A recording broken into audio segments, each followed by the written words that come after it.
अरे अब सुंदर खूबसूरत बीवी की चाह किसे नहीं होती, लेकिन क्या हो जब बीवी की खूबसूरती ही पति के लिए सर दर्द बन जाए।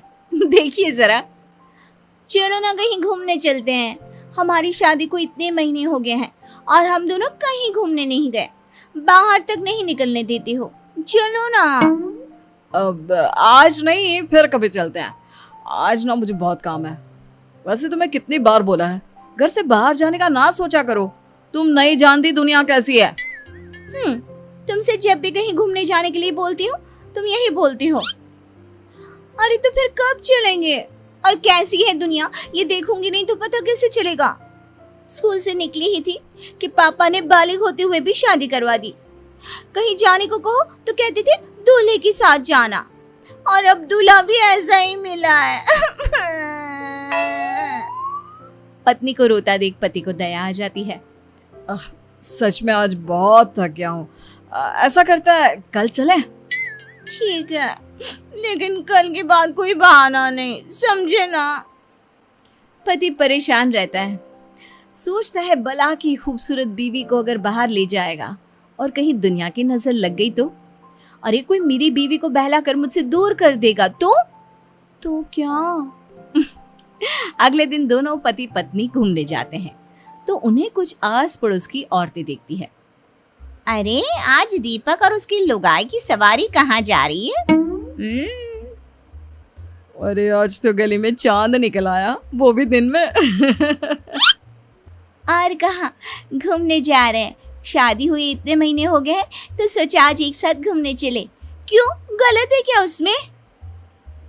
अरे इतनी सुंदर बीवी के होते हुए कोई कैसे घूमने न जाए?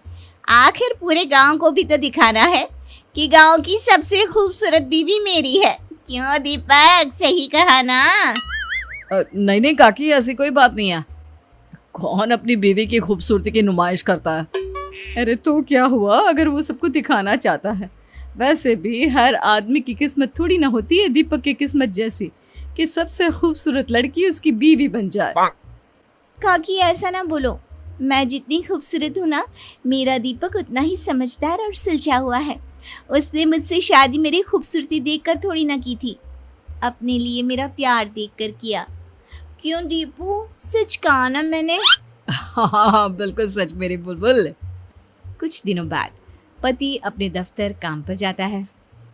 मैंने सुना है वो अपना दीपक नहीं है, उसकी शादी हमारे गांव की सुंदरी कोमल से हुई है। क्यों सच्ची?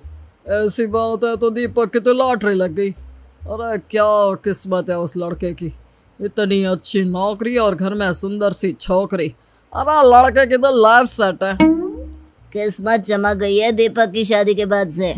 अरे कैसे ना चमके, सब कोमल की वजह से, नहीं तो तुम्हें लगता उसे कोई पूछता भी होगा। हाँ ये तो सही कहा, जिसकी बीवी कोमल जैसी हो उससे कौन बात नहीं करना चाहेगा। अरे पता नहीं कब हमें बुलाएगा खाने में। दीपक अपने साथ काम करने वालों की बातें दूर से सुन रहा था। उसे अजीब सा फील होता है कि लोग उसके बारे में क्या क्या बात कर रहे हैं। बात तो सही है, कल तक मेरे घर क्या मुझसे बात भी कोई नहीं करना चाहता था, लेकिन जब से शादी हुई है हर किसी को दीपक के घर आना है, उसे अपने घर बुलाना है। यार मेरी पहचान क्या मेरी बीवी से ही रह जाएगी? शाम को, सुनो ना दीपक, बाजार चलते हैं, वो कुछ ना घर का सामान लाना था। मैं अभी तैयार होकर आती हूँ। क्यों, तैयार ही तो हो, और कितना तैयार होगी? और क्या है जब देखो बाहर भागने की लगी रहती है। क्यों? हाँ मुझे टाइम नहीं है, तुम खुद ही चले जाना। दीपक का रवैया अब तो बीवी के लिए इतना गंदा हो जाता है कि उसकी बीवी परेशान सी रहने लगती है।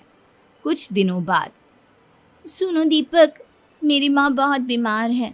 मैं सोच रही थी अगर कल तुम मुझे मेरी माँ के वहाँ छोड़ आती तो। वैसे भी अब मन नहीं लगता मेरा इस घर में, न जाने तुम्हें क्या हो गया है। हाँ बेटा, कल ऐसा कर बहू को उसके मायके छोड़ा। आजकल बहू काफी गुमसुम सी रहने लगी है, बच्ची ही तो है, और तू भी तो वक्त नहीं देता। लेकिन माँ मुझे काम है, मुझे दफ्तर भी जाना है, और क्या जरूरत है वहां जाने की? क्या तेरा काम बहू से ज्यादा जरूरी है? क्या हो गया है बेटा, क्यों तू ऐसा हो गया है? तू तो ऐसा नहीं था, कितना खुश था बहू से शादी करने के लिए, अब क्या हो गया? हाँ दीपक, मैं कुछ दिनों से देख रही हूँ तुम कुछ अजीब सा बर्ताव कर रहे हो। क्या हुआ?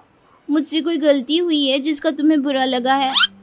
अरे मुझे क्या हो गया, और मैं कौन सा जरूरी हूँ कि मुझे कुछ हो और उसका किसी पर असर पड़े? कोई बात नहीं है, मुझे बस टाइम नहीं है, तुम खुद ही अपने मायके चली जाओ, और अब मैं इस बारे में किसी से बात नहीं करना चाहता।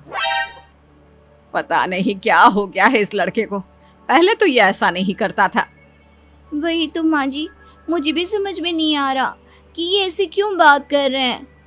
पहले तो कभी ये इतनी छोटी छोटी बातों पर गुस्सा नहीं करते थे। अगले दिन बीवी अपने मायके के लिए निकल रही होती है कि वो पति से मिलने उसके दफ्तर जाती है। पता नहीं, शायद ऑफिस में कोई प्रॉब्लम हो।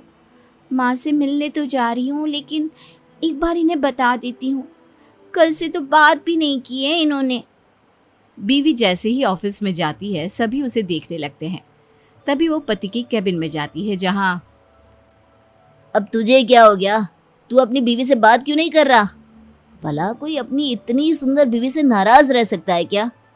वही तो, तू हमें बता, जो भी बात है हम तेरी मदद करेंगे। अरे क्या मदद करोगे जब परेशानी की जड़ ही मेरी बीवी है?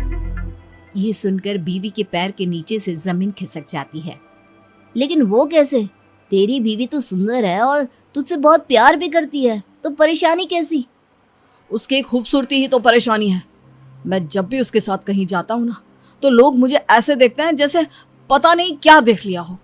शुरू शुरू में तो मुझे अच्छा लगता था, लेकिन जब लोगों के मन की बात जानी ना कि असली बात क्या है, तब मुझे बहुत बुरा लगा। लोग मेरे बारे में एक ही चीज़ सोचते हैं कि मेरी कितनी अच्छी किस्मत है, मुझे कोमल जैसी खूबसूरत बीवी मिली। लोगों को यकीन नहीं होता कि मेरे जैसे को कोमल जैसी बीवी मिल सकती है। लोगों को ऐसा लगता है कि मैं कोमल के लायक नहीं, मैंने कोमल को फंसाया है। सब जगह बस कोमल कोमल कोमल। कोमल के आगे तो मेरा कोई वजूद, कोई पहचान ही नहीं है। अगर कोमल मेरी बीवी नहीं होती ना, तो आज मेरी जिंदगी ऐसी नहीं होती। मुझे कभी कभार ऐसा लगता है जैसे मैंने अपनी जिंदगी में कभी मेहनत ही नहीं करी, सब काम कोमल की खूबसूरती ने करा है। मेरी मेहनत की तो कहीं बात ही नहीं आती। कोमल पति की बात सुनकर रोने लगती है। तभी उसके दोस्त की नजर कोमल पर पड़ती है। अगर सारी परेशानी की जड़ मैं ही हूँ, तो मैं अपना चेहरा प्लास्टिक सर्जरी से खराब करवा लेती हूँ। हाँ, यही ठीक होगा, और अच्छा ही हुआ तुमने सुन लिया, वरना मैं तुम्हें ये सब कभी नहीं कह पाता। कोमल वहां से जाने लगता है कि रुकिए भाभी, कैसी बात कर रही हैं आप? सभी दोस्त मिलकर पति को समझाते हैं और फिर मुझे माफ कर दो। पति के लिए पत्नी की तारीफ और पत्नी के लिए पति की तारीफ ही असली सफलता है। मुझे माफ कर दो।